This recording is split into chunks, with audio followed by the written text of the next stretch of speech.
Welcome to Sober Sunrise, a podcast bringing you AA speaker meetings with stories of experience, strength, and hope from around the world.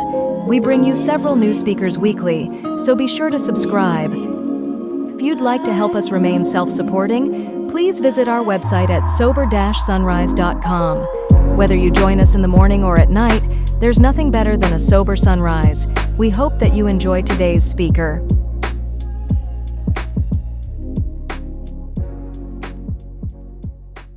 I want to first thank the committee for inviting me to come talk tonight. It's always an honor and a privilege to be asked to participate in Alcoholics Anonymous. Ultimately, it's a responsibility to give back what was so freely given to me.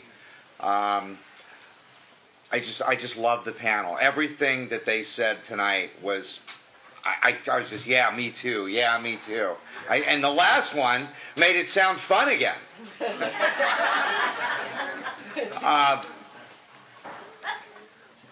Welcome to anybody that's new. You know, if you're new here, if this is your first convention, if you're trying Alcoholics Anonymous one more time, if you don't want to be here tonight, if you think this is all a big misunderstanding, you know. I mean, I didn't get to AA because I had a bad weekend.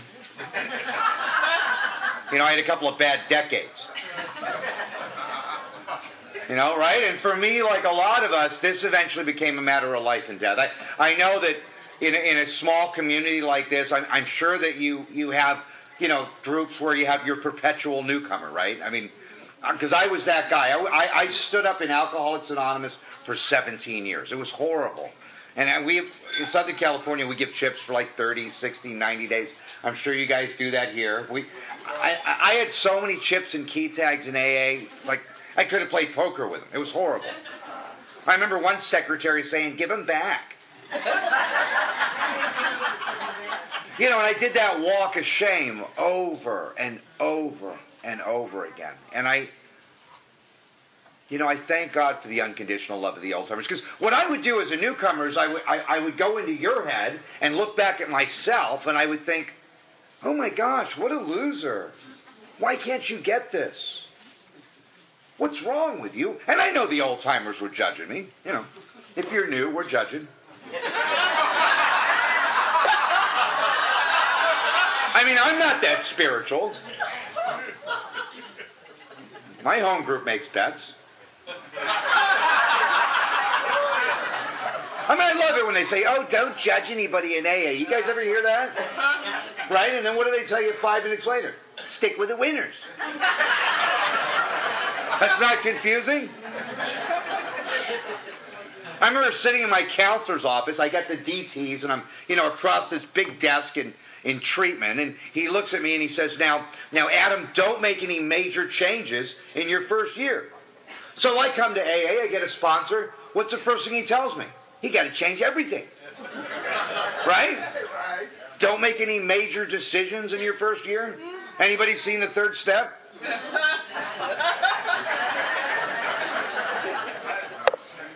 Right? How about don't get in a relationship in your first year? No one knows if that works. No one's ever done it.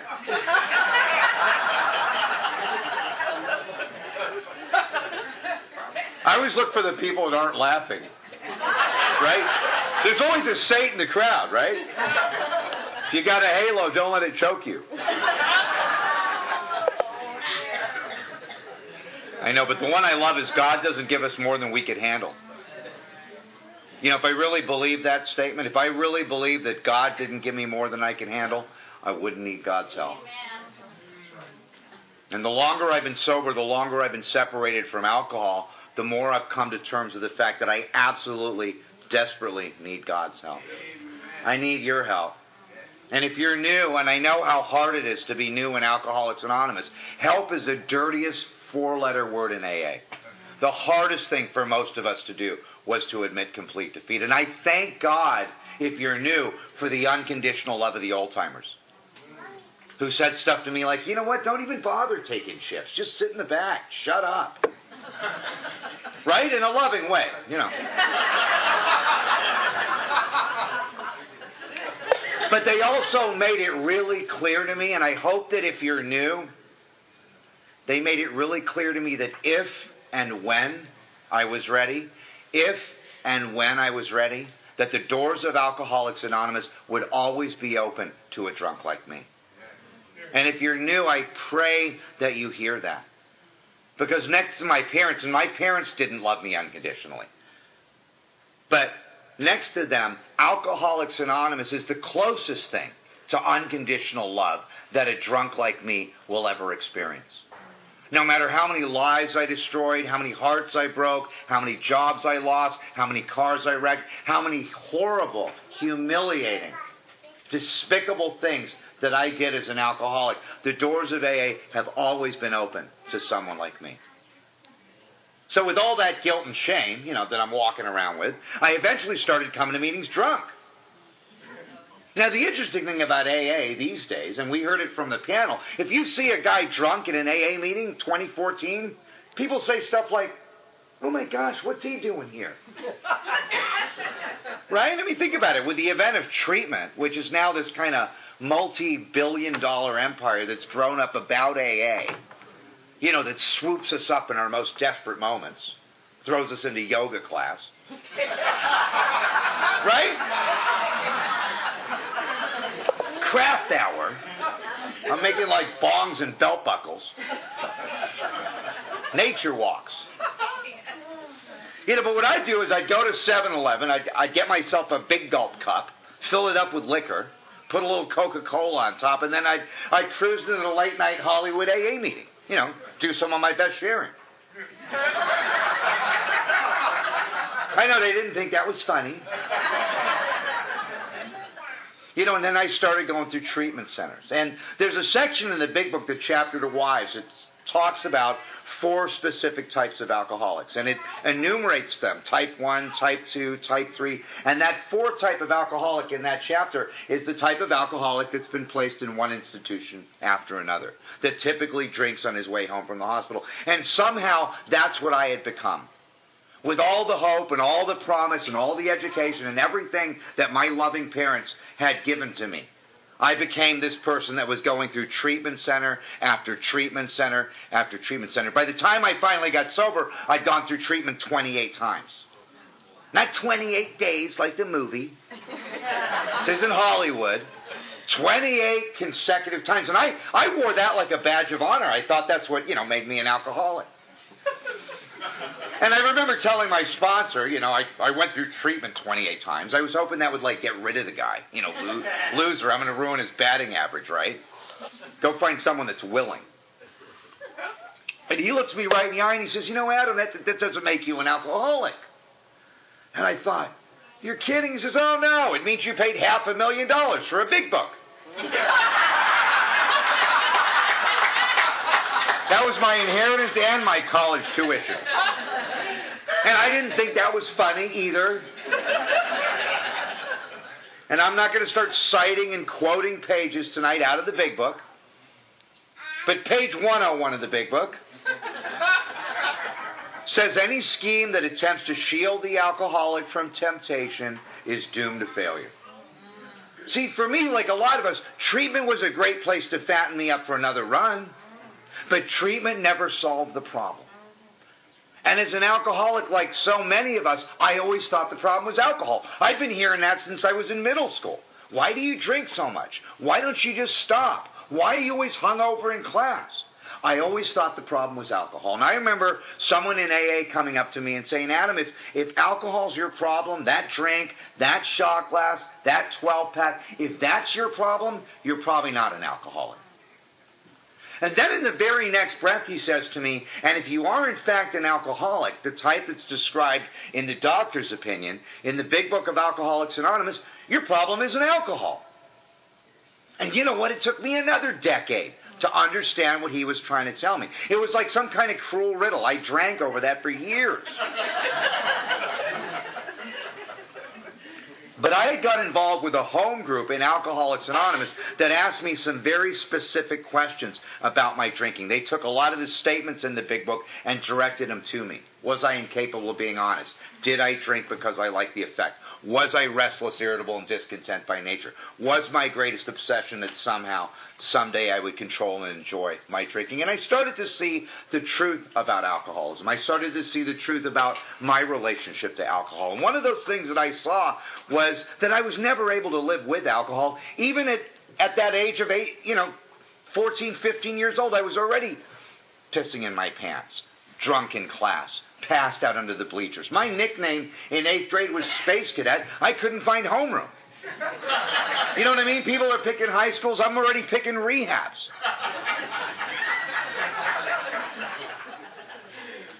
Everyone could see I couldn't live with alcohol. But alcoholism comes in people. It doesn't come in bottles or six-packs. And the greater aspect of this spiritual illness or disease centering in my mind is the very simple fact that someone like me, an alcoholic of this type, cannot live without alcohol. If I really look at my history, every time I got released from treatment or a hospital or a jail or an emergency room, what I see in my life is that part of what it means for me to be an alcoholic is that I have a mind that will continue to take me back to alcohol. If I really look at my relationship to booze, what it really means for me in part to be an alcoholic is I have a mind that keeps taking me back to drinking. It's almost like my default mode. Like on a computer. It's so interesting because we throw this word around, program, and a lot of the language that we use in Alcoholics Anonymous, I was sponsoring a computer programmer, and he was so quick to point out that one of the definitions of a program, if you look it up in the dictionary, is a sequential set of instructions that brings about a result, right? Think about it. When you get a corrupt file on a computer, what do? You put in a recovery disk. It restores it to an earlier point in the process. Then he tells me that 10 and 11 are like the viral scan. Now, I didn't think that was funny nor interesting until I went through the big book with a sponsor and took some very specific, deliberate actions that brought about the kind of change that they talk about. In fact, I had confused the fellowship with the program for years. I thought the fellowship and the program were the same things. It almost alludes to that in our preamble. But what I discovered for me is the fellowship will give me enthusiasm. It'll give me encouragement. It'll give me inspiration. It'll give me hope. It'll give me fellowship. It might even give me a girlfriend and a job. But for me as an alcoholic, until I went through the book, I became sicker in the rooms of Alcoholics Anonymous. I started to become more separate, different, and alone. And that's something that I really didn't understand for a long time. I'd come to the meetings, and I would sit here and I would become more separate, more resentful. And I thank goodness for good sponsorship. I thank God that someone took me through and showed me what it really was. That broken spirit that brought about that kind of condition. Because part of the problem with me, like it says in the original manuscript, rarely have we seen a person fail that's thoroughly followed our directions. Now, I don't like directions. I hate being told what to do, like a lot of us. I'm the type of person who will argue with anybody about anything at any time. You tell me it's black, I'll tell you it's white. Right? You tell me it's big, I'll tell you it's small. You tell me to go left, I'll go right with an attitude. Right? And then I'll blame you for eternity. That's why we say denial is an acronym. It stands for don't even notice I am lying. Sound familiar? Think about it. You can tell an alcoholic, but you can't tell him much. Oh, you don't believe it? Try sponsoring somebody. And what that means for me is you can lead me into the gates of hell, but you can't push me into heaven. And looking back at that condition, now I understand when Wilson talks about attraction rather than promotion. What that really means in my life today is a drunk like me had to get to Alcoholics Anonymous on my own terms. Not because my family wanted me to, not because law enforcement wanted me to, not because family service or any other outside source, but for me as an alcoholic, it was at the time when I burned my life to the ground. And only then did I become teachable. And what happened to me after all of that is I get to one more treatment center. I'm 120 pounds. Thank God we don't look like our stories, by the way. Like our last panelists, they wouldn't let me in this hotel. So, I get to this one more treatment center, and I'm dying of alcoholism. I look like I just got out of a concentration camp, and I'm dirty, and I've let everybody down one more time, and I'm sitting there in this detox, with my fellow associates, in my nightgown, right, with my ass hanging out, thinking I got it going on. You know how we are. We're the only people that can be on the curb and look down at the world, right? I got two speeds, grandiose and comatose. I'm strutting around the detox, bragging about robbing Brinks trucks. I do my four-step, it was a bread truck. It was empty. So this woman from AA comes in on her panel. We have a thing called H&I. I think it's called Corrections and Treatment here. But H&I stands for Hospitals and Institutions. It's a subcommittee of Alcoholics Anonymous that brings meetings into prisons and detoxes and treatment centers and hospitals, anywhere where clients, patients, or inmates can't get to meetings. Our H&I on the west side of Los Angeles is about 250, 300 people, and they're fighting to get at these panels. We have 2,500 meetings in the greater LA area every week. And this woman's on her H&I panel. She's doing her AA talk. And at the end of her talk, she looks us all up and down and she says, if I could give you all the gift of recovery, I wouldn't do it. And I looked at her and I looked at the guy next to me and I said, what a bitch. And then she said something that would later change my life. She said, the reason I wouldn't give you the gift of recovery is because I wouldn't rob you of the journey. I wouldn't rob you of the journey. And you know what? All of these years later, I understand that journey to recovery, just like that journey to surrender, that each and every one of us has had to walk, it's personal. You feel like a black sheep in your family? Welcome to the herd of black sheep. Now we're going to throw stones at each other, right? I tell people, you don't believe in life after death? Look around AA.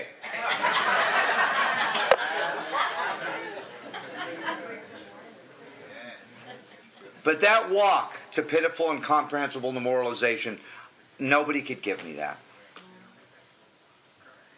That gift of desperation is such a great acronym for God. But for me, like a lot of us, I had to get to a place in my life, it was almost like my head couldn't get enough and my body couldn't take any more. Then I was like the walking dead. Then the disease was killing me every day and it wouldn't bury me. Because when my head can't get enough and my body can't take any more, God means something totally different to someone like me. It means grow or die. Then I stand at that turning point that they talk about in the big book, where I've got these two choices. Go on to the bitter end, blotting out the consciousness of my intolerable situation, or to accept spiritual help. It's interesting because it alludes to those not being easy choices, right? If you were to stand in front of a supermarket and do a survey, you got jails, institutions, and death. You got happy, joyous, and free. It would be like a no-brainer, right? You step over to your local supermarket or detox and ask the same question in detox. They're like, how bad an alcoholic death? Can I talk to my counselor? I know there's some really new people here tonight. I don't want to offend anybody, but I'll tell you right now, I would hear people talk about if you want what we have. You may not want what we have, but, when you go home to your dorm tonight, you hit that pillow, do you really want what you guys have? I had to ask myself that question over and over and over again. And I could write all day long on step one. I could write all day long until I'd beaten down that liquor store door at 5:59 a.m. over and over and over again. Or done all those despicable, diabolical, disgusting things that many of us do on that journey to pitiful and incomprehensible demoralization. I don't think writing about step one would help me. I had to have an experience with alcohol. And if you're new, think about this. We're the only people that actually want a reward because we ran out of a burning building.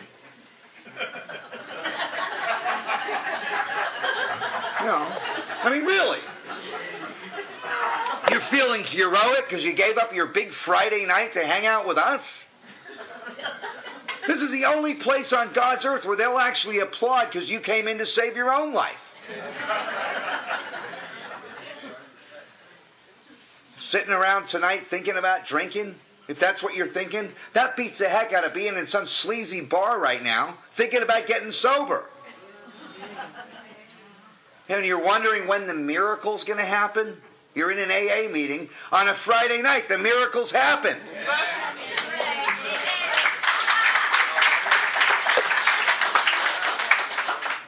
I was told that my sobriety is God's gift to me. What I do with it is my gift to God. And my sponsor was really clear on that point. He told me that if I wasn't willing to reach back in my community and help another drunk, I would probably die. We talk about this weekend being about Thanksgiving, and what I discovered for me as an alcoholic is gratitude is not a feeling for someone like me. Over the years, I've discovered that for me as an alcoholic, gratitude is an action. It seems to be the product of humility and responsibility that somehow I get this feeling of gratitude. But it is only through these actions that I get to this place. Now I don't want to bash the therapeutic community, but going through treatment 28 times, I started to speak a foreign language. We speak a foreign language in treatment. You guys know what it is. It's called victimese. Right? I don't understand how the drink bone connects to the jail bone.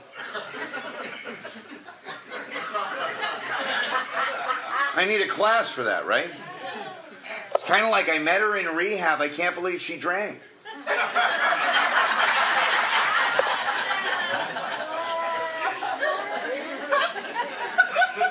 Somebody did inventory here, right? I knew he was a crackhead. I can't believe he stole my car.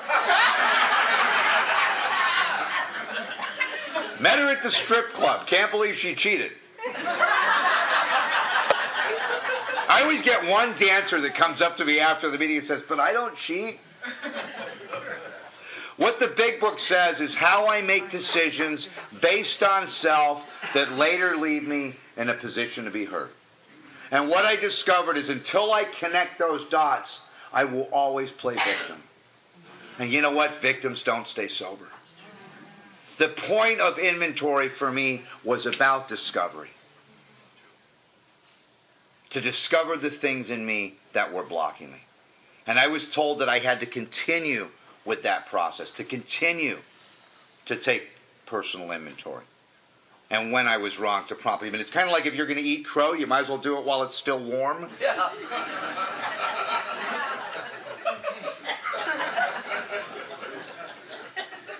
It's easier. This is called hard-won experience. That's why we have long-timer meetings. And somehow, over the years, I've discovered this, like a lot of us, through pain. I was told that continuing to take inventory is kind of like going to an ATM machine. Now, when you go to the ATM machine, what do? You put in the card, you put in the code, and you take your money, right? It's a simple thing. You put in the card, you put in the code, you take your money. I put in the card, I put in the code. And after a while, I'm like, I get it. Why do I need to keep doing this? And I stopped doing it. And my friend says, why would you stop doing it? Do you realize what's going on behind the wall? And I said, no. He said, the account's being debited.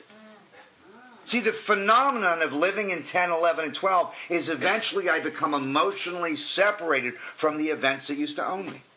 It's almost like normal people are intellect over emotion. They think, they process, and they act. I am exactly the opposite. I'm emotion over intellect. I act, process, and then think. Oops, 10th step. Oh, come on. We're the only people that burn bridges ahead of us. Oh, if you're laughing, you're relating. Normal people don't laugh at that.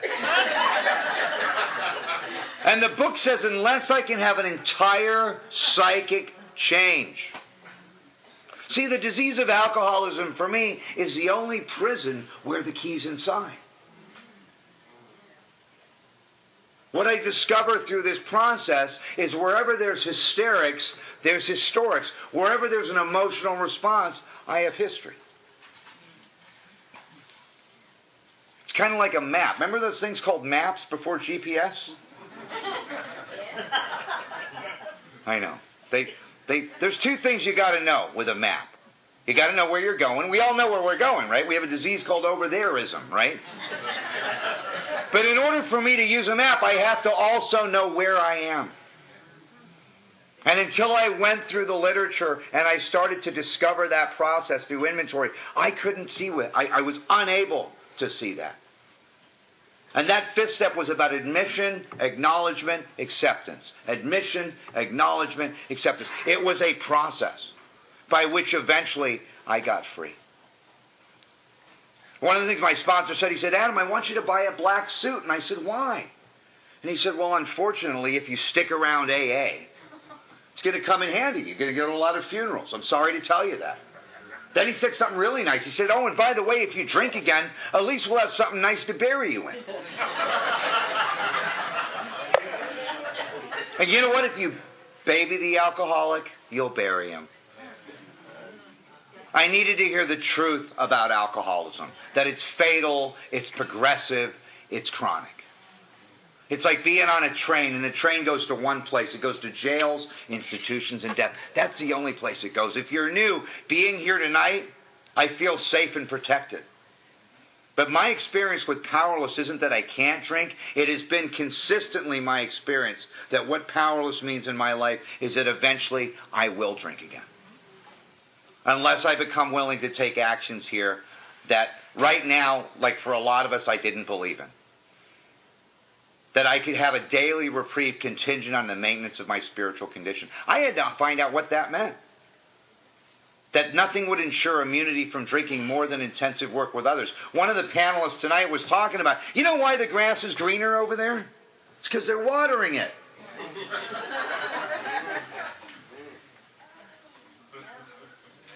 Part of the word spiritual is ritual. And what I didn't understand for a long time is these seemingly unrelated actions that we take in Alcoholics Anonymous over a period of time would bring about an entire psychic change. So much so that I would look back at my life and I would think, how did you ever live like that? And I hope that if you're new, you get to experience that. It was something that the book talks about you must not miss. But it was completely foreign to me. The reason I couldn't get sober for 17 years when I really look back at it is because I wasn't willing to give anything. And I was told, you know what, in the real world out there, there's two kinds of people. There's givers and there's takers. 90% of the world, takers. 10% givers. Now you come to AA, right, this altruistic movement, you think it's any different? Same ratio. 90% takers, 10% givers. You don't believe it? Wait till they ask for cleanup tonight. But what I was told is that the givers are the ones that are having all the fun. In the picture, the big picture in the long haul, it was the givers that ended up staying here. And I'm going to talk a little bit later about how that happened for me because I had come here looking to get something. And it never worked. It never worked. And I'm so lucky that I got around a group that was based in action. That immediately started to give me little seemingly unrelated jobs, like be a greeter, make coffee, maintain commitments. And those seemingly unrelated commitments over a period of time were the catalyst that brought about enough change and enough distraction for me to do the work in the big book. See, fear won't keep me sober. I'm the type of alcoholic, getting a third strike, living on the street, being homeless, losing my career, throwing away my big education. Did scared straight work for you guys? That went right over my head. Now, the big book talks about the problem drinker, right? And illustrates the problem drinker, as someone that can stop or moderate given sufficient reason, right? Big difference between a problem drinker and a real alcoholic. Think about it. You get a real alcoholic and a problem drinker in a jail cell for drunk driving. You get two completely different philosophies going on. You got the problem drinker over here on one side of the cell thinking, gosh, why did I drink so much last night? I knew I shouldn't have drank so much. Why didn't I take a taxi? Real alcoholics on the other side of the cell thinking, why did I take Front Street?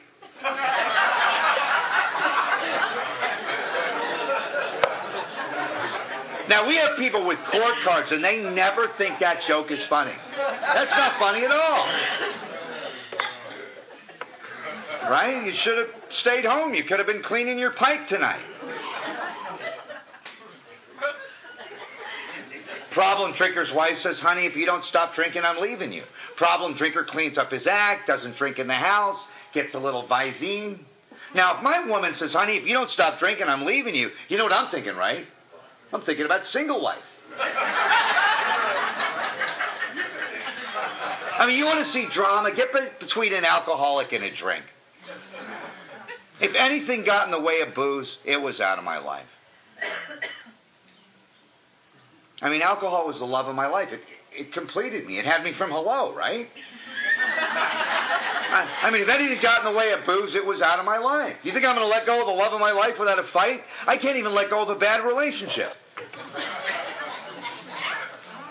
And if you're new, my relationship today with Alcoholics Anonymous is identical.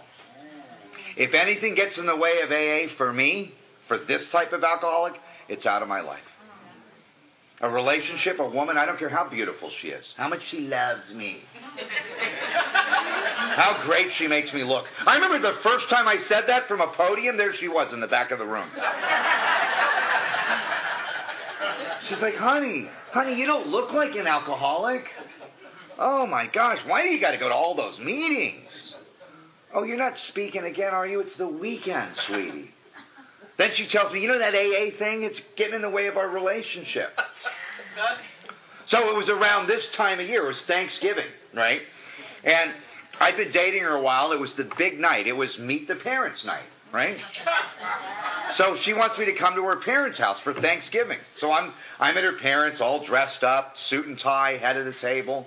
Out comes the exotic wine.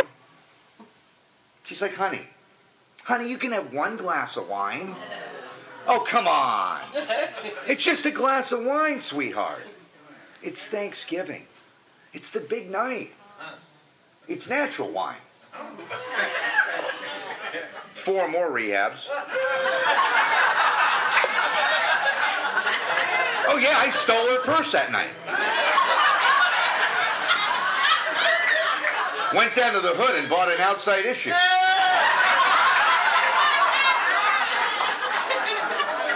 I know, and she came to detox with a get well card.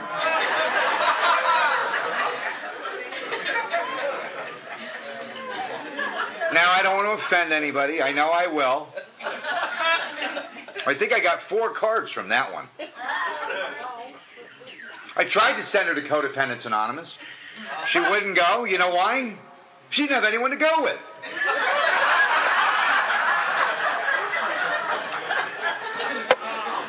Now, I love Al-Anon. I could always tell the Al-Anons in the room. They don't think this is funny at all.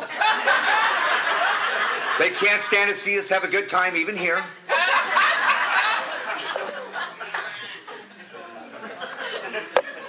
Before I completely bury myself, I come from a long line of alcoholics. I have suicide, mental illness, and alcoholism all over my family. My mom's brother committed suicide drunk. My father's brother committed suicide drunk. And when I got sober, the first thing they said to me is, what, are you better than us now? And what I've discovered, it is critical that I understand some of these concepts in Al-Anon. I didn't cause it. I can't control it. I can't cure it. Mind my own business. Have some business to mind. That live by example. It's almost like the genetics loads the gun, the dysfunction pulls the trigger. And if I don't understand that dysfunction, I will come back into that family and it'll eat me alive. It's almost like as long as the ties that bind us together, you're looking at it, are stronger than those that would tear us apart, all will be well. I understand that in every way today. You know, we say in Al-Anon, you know how many Al-Anons it takes to screw in a light bulb? None. The Al-Anon detaches and lets it screw itself.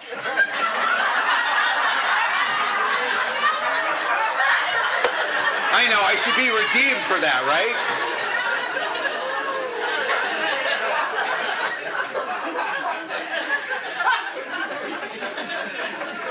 I hope you didn't bring your significant other. Now she's going to see right through you.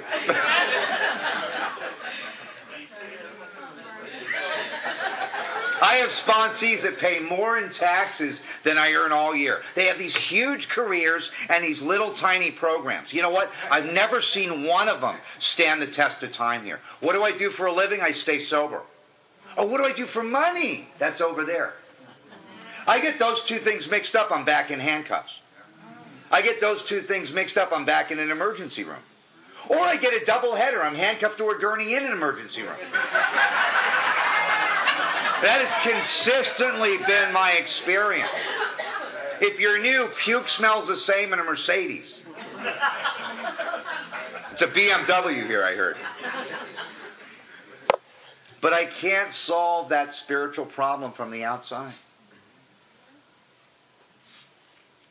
Now, I do a lot of H&I. I should, right? I'm an alumni from everywhere.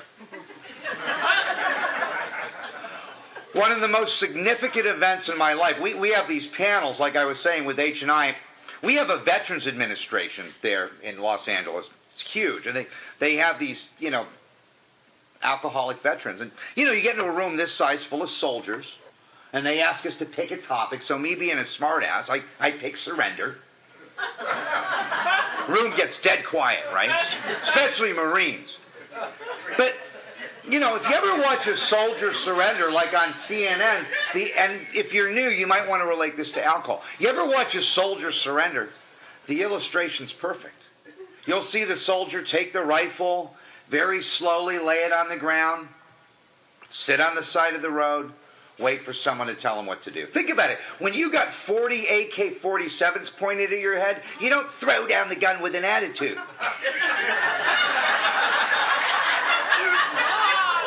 If you feel like that, we understand. You're not sitting on the side of the road looking back at the gun, because if you do, someone's going to shoot you.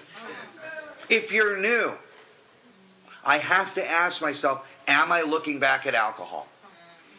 Because for me, it's like I'm in the high school gym 20 years later. The band's gone, the girls are gone, the lights are out, and I'm sitting in this empty, cold, dark room all by myself, saying, where's the party? There's no disco ball where I was drinking. But that's the euphoric recall, the peculiar mental twist, the lurking reservation that Wilson talks about. If you're new, it's almost like life has its moments, and for those moments, a drunk like me will give my life to recapture and recreate the magic that I once found in booze. And that sensation is so elusive that I will give my life, make the ultimate sacrifice. And what I've discovered is that unless I can find that sense of comfort and ease that I'm seeking from alcohol through the 12 steps and through the fellowship of Alcoholics Anonymous, which is equally as important. The fellowship, as much as I may have disrespected the fellowship, it is equally as important. I have found so much love and kindness. That is what I remember beyond all of it, was someone welcome me. If I can't find that through this process, I don't think a drunk like me will ever stay here. You take booze away from someone like me, you got to give me something better. And somehow, through being painstaking and doing a little bit of work around here, I found that. I guess I was lucky enough to find that. I don't know if it's luck. I certainly don't think it's virtue. I don't think that God loves that bum in front of the liquor store tonight any more or less than he loves me. I think that this thing we call grace is kind of like an umbrella. And I found it. I found the umbrella, and I became willing to stand under that umbrella. It's just that simple. Self-knowledge won't fix me. I've had every relapse prevention class known to man. And I can't make it past the liquor store. And I'm back in relapse prevention class learning about my triggers. I'm like, counselor, waking up's a trigger for me. I'm awake. Like, sir, will you please go back to your dorm and button up your nightgown? And I'm back on Skid Row in downtown Los Angeles, drunk, with a bottle, reciting chapter 5 out of the big book. And the bum next to me is like, will you shut up, man? You're ruining my high. And I'm crying because I can't get back here. Remember what that feels like? To have a head full of Alcoholics Anonymous and a belly full of booze? And be separate, different, alone one more time? Out there. And if you think that's painful, you know what could actually be worse than that? Being a real alcoholic, being in this room tonight and not working the 12 steps. It could almost be more painful. Coming to meetings late, leaving early, not having a sponsor, not working the steps, not being committed, not having a friend like Dave was talking about. I had to learn to make friends here. And most of the friends I made were by reaching back in my community and helping a newcomer. Those became my friendships. Love and service. I know what it's like to sit in a room like this on a Friday night and make a decision to drink. I'm puking my guts out before I get to the liquor store. You think at that point I'm going to call my sponsor? All of my life I've been one decision away from a drink. And today, because of Alcoholics Anonymous, because of people like you and rooms like this and this mystery we call God, there's a whole world between me and that decision. It's like being on a merry-go-round. If I stand on the edge of that merry-go-round, I can just let go and no one would even notice. And I've been taught to stay in the middle of that merry-go-round. It's like the herd mentality, but you know what? It has so worked for me. You know, as an alcoholic, there was a big difference between the act of surrender that got me into AA as a newcomer over and over and over again, and the state of surrender that's keeping the old-timers here. And you heard a little bit about that tonight. Huge difference between the act of surrender and the state of surrender. It's kind of like watching a swan glide across a pond of still water. It's so beautiful, so effortless. It's so graceful. But you know what that little swan's doing under the water? He's paddling like hell. And if you're new, we have a chapter in the big book, Into Action. There's no chapter into feelings. I know the therapists hate it when I say that. Into thinking. Right? We ought to have a chapter into whining from the podium at the noon meeting. Like, get a job, man. And what happened for me, like a lot of us, is I became willing to take actions in Alcoholics Anonymous that I didn't believe in. That triangle, recovery, unity, and service, in that circle, has computed and translated into 3 specific actions for me. Contribute, belong, and learn. Contributing is service. It makes me feel needed.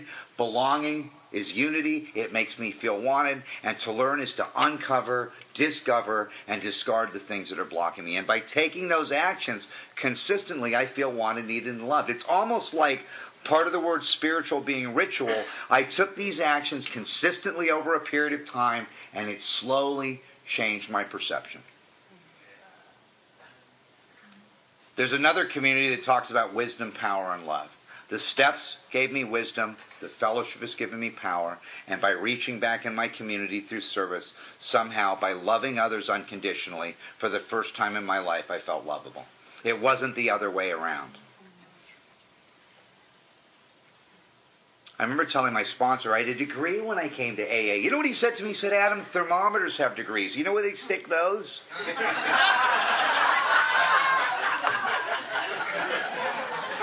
See, the knowledge is necessary for me to win the confidence of a newcomer where no one else can. Where the clergy couldn't do it, where the therapist couldn't do it, where the drug and alcohol counselor couldn't do it, where the parole officer couldn't do it. Another alcoholic was able to win my confidence because he lived like me. He felt like I did. Not just in untreated alcoholism, but in selfishness, in dishonesty, in resentment, and in fear. When he shared that with me, I started to see the truth about what it really meant to be an alcoholic. And you notice at the end of these meetings we say, keep coming back, it works if you work it. We don't say keep coming back, it works if you know it, right? It was only through practice and application. And I know this isn't true for everybody, but this has been true for me and a lot of the people I've worked with. Unless I understand what the problem is, the solution's not going to work. And part of the problem for me as an alcoholic is when I stop drinking, the outsides get better, but the insides get worse. That is not true for everybody in AA, and the doctor's opinion is very clear on that. But for me, the longest bridge that I will ever cross, the longest journey that I will ever walk as an alcoholic, is that little tiny hyphen between the first and second half of step one. What it's telling me is I've got a body that can't process alcohol, but more importantly, I have a mind that can't process reality. Those are two completely independent thoughts. And for years I thought because I drink, therefore my life's unmanageable. That's just a half-truth for me. That's like looking at the tip of an iceberg and seeing the ruined marriage, the broken home, the financial destitution, the poor health, and thinking that that's a problem. In fact, that's what treatment told me. Treatment's telling me the trigger's on the outside. And you know what Alcoholics Anonymous and the 12 steps eventually showed me? That for a drunk like me, the trigger's on the inside. You ever notice when an alcoholic's not having a good day? You know when I'm not having a good day? When I'm not getting my way. Oh, come on. We're all like 5-year-old kids here with old people's faces. Oh, you don't believe it? Trust one of us. I'll resent you for decades. And your grandkids. The problem with resentment is in Latin it means to refeel. It means I've taken an event from my past, I've attached emotion to it, and then I refeel it, I relive it, I reenact it in every area of my life. My life is like Groundhog Day. Resentment is like an acid. It only eats the container it's in. And unless I can be rid of it, I always live in spiritual pain. And like the tip of the iceberg, eventually I started to see what was underneath it. Then I start to understand, for me, what the greater problem is. And the greater problem for me as an alcoholic is my need to play God. My need to be right. My need to sort, compare, judge, and label. It is my severe emotional overreaction to 5 things: abandonment, rejection, betrayal, disrespect, and authority. And the Big Book says I am driven by 100 forms of fear. Fear of abandonment, fear of betrayal, fear of rejection, fear of disrespect, fear of authority.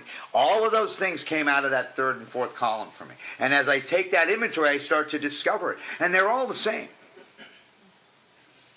See, fear is my faulty relationship with God based on self-reliance. This idea that now I'm not drinking, I don't need any more help. And that will continually take me back to drinking. It's almost like what alcoholism becomes for me is trying to solve a spiritual problem with a physical solution. It's just like guilt comes from the outside, shame comes from the inside. Guilt is that I made a mistake. Shame is that I am a mistake. And how can I solve this from the outside? It's an inside job. You guys remember Gilligan's Island? This is a perfect place for that, right? Did you ever notice that Gilligan's Island was the 7 deadly sins? Think about it. The captain was gluttony, Gilligan was sloth, Marianne was envy, Ginger was lust, Mr. Howe was greed, the professor was pride. I would have killed everyone on the island but Ginger. Right? Probably would have kept Marianne around for a little drama. If you're too young, go to Hulu. But what I eventually see in my life is that I put down the drink, and what do? I pick up the fork, right? Next thing you know, I'm naked in front of the mirror in step 6 and 7 saying, God, I can't live like this.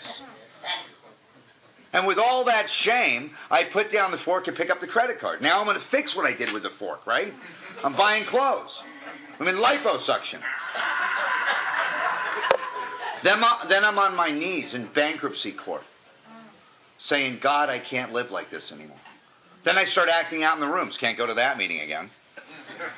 You ever notice how there's like 212-step programs that are all identical except for the first half of step 1? And what the Big Book tells me is that when I straighten out spiritually, only then do I straighten out mentally and physically. And it was so easy for me to play musical poisons in the first half of step 1 and never really see what the problem is.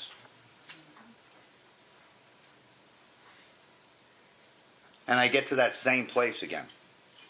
where I got a couple of choices. Go on to the bitter end,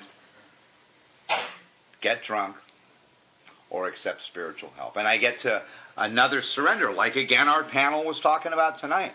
I got to a place where I got to that second surrender.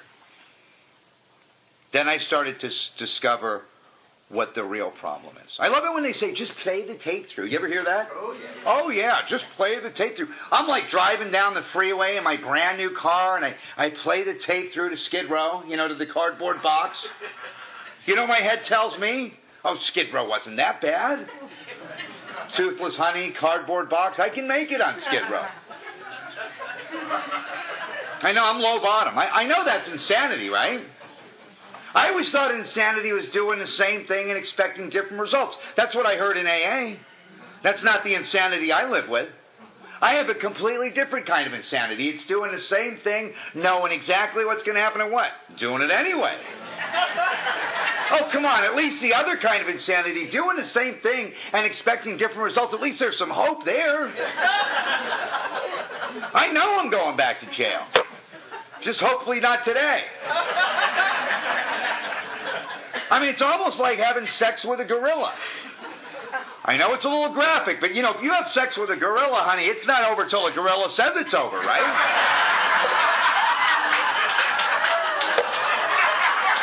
You get that gorilla back in the cage, it starts looking at you again with those loving eyes. Come on, baby, I won't hurt you this time. Remember how it used to be, just me and you? No one's going to know. We're in Mexico. That is the delusion that I live with on a daily basis. When they talk about people that are constitutionally incapable of being honest with myself, my sponsor says, don't look around. I will step around this podium and believe that lie in a heartbeat. My sponsor says, you got a big mouth and a good memory. You're not fooling anybody. But by taking actions consistently over a period of time, my perception begins to change. People ask me, why do you keep going to meetings? I'm like, why do you keep going to the gas station? The shower I took yesterday won't keep me clean today. It means I cannot stay sober on yesterday's program. When Wilson talks about resting on my laurels, the implication is I cannot stay sober on past accomplishments. And I didn't understand that. It's like unplugging a refrigerator. It doesn't matter if it's 20 months old or 20 years old. It's like a relationship. You stray, you pay, right? And that is exactly what my relationship with Alcoholics Anonymous over a period of time has become. That by living in the center of that triangle, I am able to maintain a spiritual fitness. To stay in a state of grace. That a grateful alcoholic won't drink. And part of the way that I've been able to do it, and I'm very fortunate, I know that you're able to do that here, is by working with new people. Part of the reason we go to meetings is because that's where they keep the new people. Right? Hey, if I'm having a bad day, I need a meeting. If I'm having a great day, a meeting needs me. That means I have no reason not to stay plugged in to Alcoholics Anonymous. We read chapter 5 in probably every meeting in the Western Hemisphere. And at the end of chapter 5, you ever notice we say our personal adventures before and after make clear 3 pertinent ideas, right? A, that I'm an alcoholic and I can't manage my own life. B, that probably no human power can relieve my alcoholism. And C, that God could and would have sought. And I'm thinking before and after what? But for me as an alcoholic, it's before and after I stop drinking. If alcohol is the problem, the solution is not drinking. And what I discovered for me is even after I stop drinking, I'm still an alcoholic. I still have trouble managing my own life. I still come to a place where at the end of the day, no human power will relieve my alcoholism. The spiritual maladjustment. And then I start to look at what the real solution is. And that's where everything changed for me. See, a lot of people that I drank with that suffered from the phenomenon of craving just like me, as soon as they put the drink down, it was remarkable. all of a sudden everything worked for them. They fit in, they're part of, the career welcomes them back, they come to meetings once a year, never work a step, and their life gets consistently better. They've been serene since their ass hit the seat in AA. That's not my experience. My experience, every time I put the drink down, the first thing they say is, "Oh my gosh, you need to be on medication. Why are you so angry? Why are you so emotional? What's wrong with you? Why can't you sit still back there?" And I'm crying at dog food commercials. See, when I'm not drinking, I have a whole other set of problems. They're outlined on page 52 of the big book. When I'm not drinking, I'm a prey to misery and depression. When I'm not drinking, I can't control my emotional nature. When I'm not drinking, I can't manage my personal relationships. Sound familiar? When I'm not drinking, I'm full of fear. When I'm not drinking, I'm of no use to other people. When I'm not drinking, I'm basically unhappy. And the way that plays out for me in untreated alcoholism is I don't fit in, I'm not part of, you don't understand me, everybody's in my way, life's not fair, they're not treating me right, I'm not getting paid enough for goodness sake, she's cheating on me, I gotta drink. And something magic happens. As soon as I pick up a cocktail, I intuitively know how to handle situations that used to baffle me. Right? Couple more drinks, fear of people and economic insecurity leave me. I'm buying a whole bar of drinks. Hell, I'll write you a check. Not only are you getting better looking, honey, I'm getting better looking. Right? Give me a couple of Vicodin, I could comprehend the word serenity, and I know peace. A little cocaine, I want to start a business with you. Now, if you think that's funny, there's something really wrong with you guys. That doesn't occur in the normal or temperate drinker. Think about it. Alcohol is classified by the AMA as a depressant. 9 out of 10 people, they have a couple drinks and they say stuff like, "Whoa, I got to slow down. I'm feeling it. I have a couple drinks and honey, I want to get married. I want to go to Vegas tonight. I'm trying to find the car keys I hid for myself before the first drink." See, for me, alcohol's a stimulant. And that's what makes me bodily and mentally different from my fellows. It's not how often I drink, it's not how much I drink, but that effect produced in me is so elusive that I cannot differentiate the true from the false. It does so much for me that I don't care what it's doing to me. And that's what sets me in a category all by myself. That's what the earth people don't understand about us.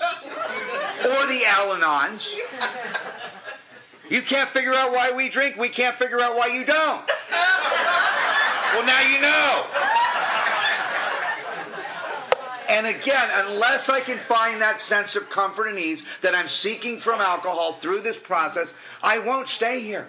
Or I'll live feeling like an inadequate half a person. And what I've found, like so many of us that I've worked with, if I continually take these actions in Alcoholics Anonymous over a period of time, what happens is it gets better. All that eventually goes away. But I don't give it a chance. It reminds me of these two old-timers and a newcomer, and they're out on a rowboat doing a little fishing, and they pull off from the shore, and one of the old-timers realizes that he forgot his tackle box. So he carefully steps off the boat, and he gets his tackle box, and he brings it back and sits it in the boat. A few minutes later, one of the other old-timer realizes he left his cigarettes. So he carefully steps out of the boat and gets his cigarettes and sits back in the boat, and the newcomer's watching this very curiously. So the newcomer decides he's going to go to the bathroom, and he steps out of the boat and drowns. And the two old-timers look at each other, and they just kind of laugh, and they go, "It's too bad he didn't stick around long enough so we could show him where the rocks were." Not having a sponsor in Alcoholics Anonymous is like walking through an uncharted minefield without a guide. If you're new, the dirtiest four-letter word is help. Please ask us.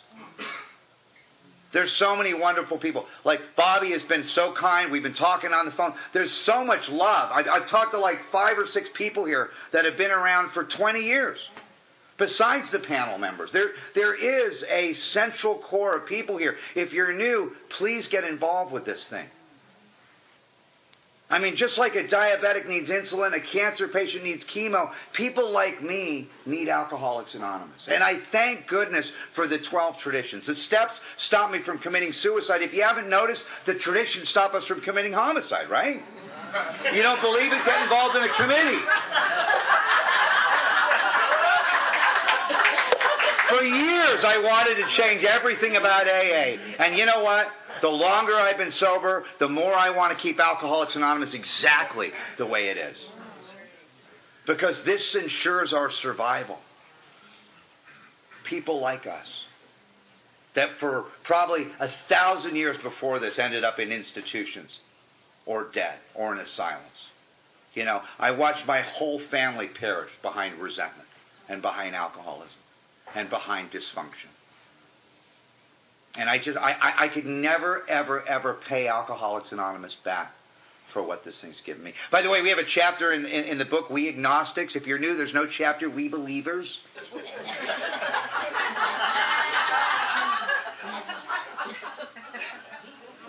You know, and I had believed, like someone talked about earlier tonight, I had believed in a punishing God. I believed in a condemning God. I remember hearing Chuck see it. He said the real problem isn't alcohol. He said the real problem is a conscious separation from God. And then he talks about the solution in the 11th step, conscious contact with God. And for me, the bridge from 2 to 11 was steps 4 through 9. Maybe what they should say in AA is rarely have we seen a person fail that's done steps 4 through 9. Rarely have we ever seen anybody do 4 through 9. I do the AA waltz. 1, 2, 3, drink. 1, 2, 3, drink. I mean, I didn't want to pray. I didn't want God to find out where I was. See, that's the conscious separation. See, Bill Wilson talks about me being the actor, trying to be the director, right? I'm trying to arrange the lights, the ballet, the scenery, and all the plays. If everyone would do as I wish, life would be wonderful. Now, that makes a lot of sense, but what I didn't understand until it was pointed out to me is that in that play, I had given God a role in my play.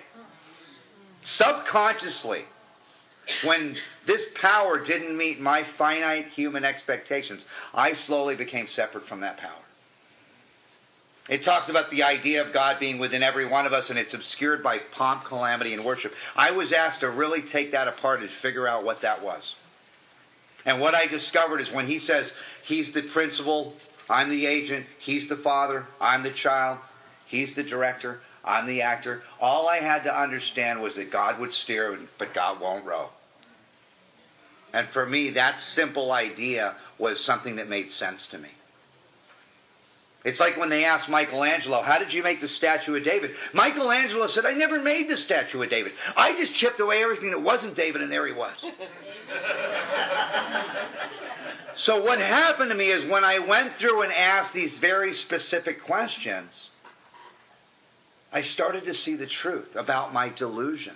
The lies I tell myself, even as it relates to this power. You get in a closet and pray for a hot dog, guess what? You'll die. And I don't mean that in a derogatory way, but what I had to discover is an idea that made sense. And what it was initially for me was a group of drunks. I heard it said tonight. It was good, orderly direction. And for me, like a lot of us, after taking actions, I came to believe, I came to trust, and eventually the evolution of my relationship with this power was I came to rely on it. Just like a friend, my sponsor says, you know, if you have a relationship with somebody and you say hi to them in the morning and good night and that's all you do, you have no relationship. And I started to act as if, I started to pretend, like Einstein said, I would rather live my life pretending there's a God and finding out there isn't than live this life pretending there's no God and finding out there is. That was enough of a second step consideration for me to start to see how this really works. My sponsor said, Adam, what do you want from AA? You keep recycling through the rooms. And I said, you know, I grew up in Malibu. I want a yacht and a Learjet. And you know what he said to me? He said, if you work steps 4 through 9 and you consistently live in 10, 11, and 12, what you'll get, because I'm really a taker, I'm here to get something. He says, what you'll get is a quiet mind and a loving heart. And I thought, what do I want that for? But if you're new, when Wilson talks about the grouch and the brainstorm, I had to ask myself, what's the opposite of a quiet mind? You guys know it's a mind that won't shut up, right? It's up at 3 in the morning telling me I'm a loser. Why bother getting a job? They're going to do the background check. It's up 5 minutes before me every day saying, AA's not going to work for you. And the opposite of a loving heart is a vindictive heart. It's a prejudiced heart. All of my life I've been crucified between two thieves, yesterday and tomorrow. In yesterday I have guilt, shame, and remorse. And tomorrow I have fear, anxiety, and worry. And by continuing to take inventory, like going to that ATM machine, that peculiar analogy, what happens over a period of time is I become emotionally separated from those events. It's almost like our spirits are like a body of water. When they're perfectly still, they best reflect the heavens. And what I discovered is that Alcoholics Anonymous and the 12 steps and that triangle is almost like a discipline. That if I continue to stay engaged in these actions over a period of time, my perception began to change. Just that simple. If someone did to me what I did to myself, I hate to say it, but you know what? I would have killed them. If someone did to me what I did to others, I would have killed them. And then I come to AA, and you want me to pray to God? Like I said, I thought God had been watching. I had become bankrupt in those 3 simple relationships. If you're new in Alcoholics Anonymous, when I looked at the steps again over a period of time, for me, the steps really remedied those 3 relationships. Steps 1 through 3 recreated and developed a relationship with God. Steps 4 through 7 recreated and developed a relationship with self. Steps 8 and 9 recreated and developed a relationship with others. 10 maintains my relationship with self. 11 maintains my relationship with God. And 12 through service maintains, develops, and grows my relationship with others. So coming out of the steps, a drunk like me is able to live in harmony in those basic, simple relationships. There was a great spiritual teacher. He was asked, what's the most important thing of all your teachings? What did he say? Love God with all thy heart, love thy neighbor as thyself. And you know what? If God scares you out of these rooms and you're a real alcoholic, don't worry about it. Booze will scare you back in.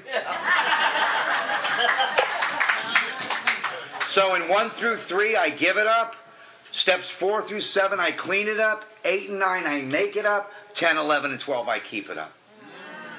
And as a result of that simple process, someone like me, as spiritually damaged as I was, is able to live in harmony in those simple, basic relationships. There's some 11-step promises talking about recoiling as if from a hot flame. It talks about for us the problem has been removed.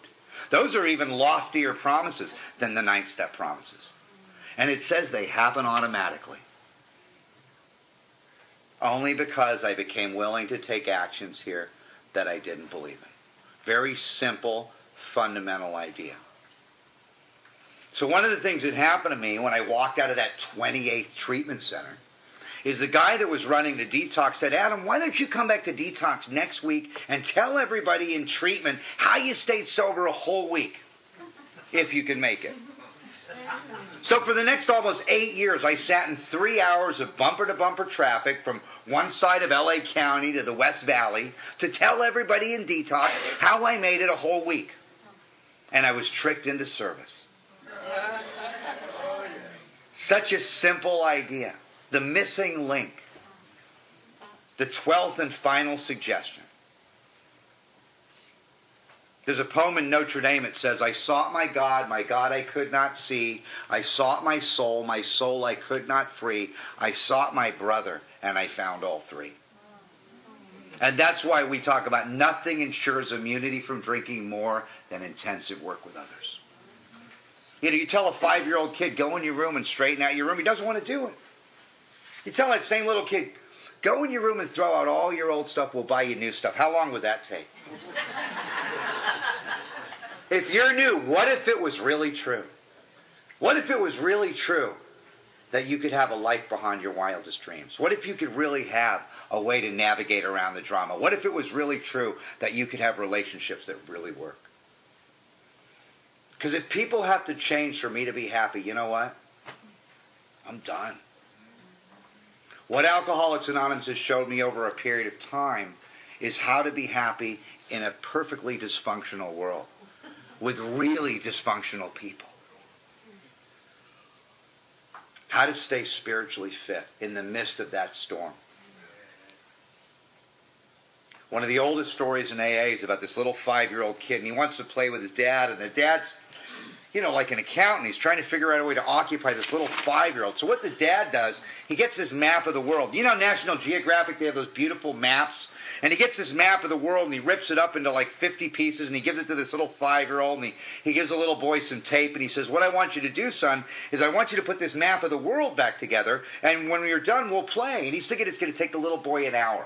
Little 5-year-old comes back in 2 minutes. He's got the whole map of the world put back together, and the dad says, that's impossible. I'm 50 years old, I couldn't do it. How did you do it? And the little boy says, well, Dad, on the back of the map of the world, there was a picture of a man. I just put the man back together, and the whole world fell into place. If you're new, that seems to be the spiritual technology of Alcoholics Anonymous. To rebuild the man or woman. 1 through 3 with God. 4 through 7 with self through inventory. 8 and 9 with others through amends. And then to show me how to maintain, develop, and grow those 3 relationships in 10, 11 as well. Real simple, straightforward process. And like I was saying, I'm so grateful to be here. There's 3 prayers in this life. One is, God help me. Remember we all said that? That's how we got here? The other one is, God give me. It's probably the greatest distraction on earth. But the one I'd never said was, God use me. And I end up in Bermuda.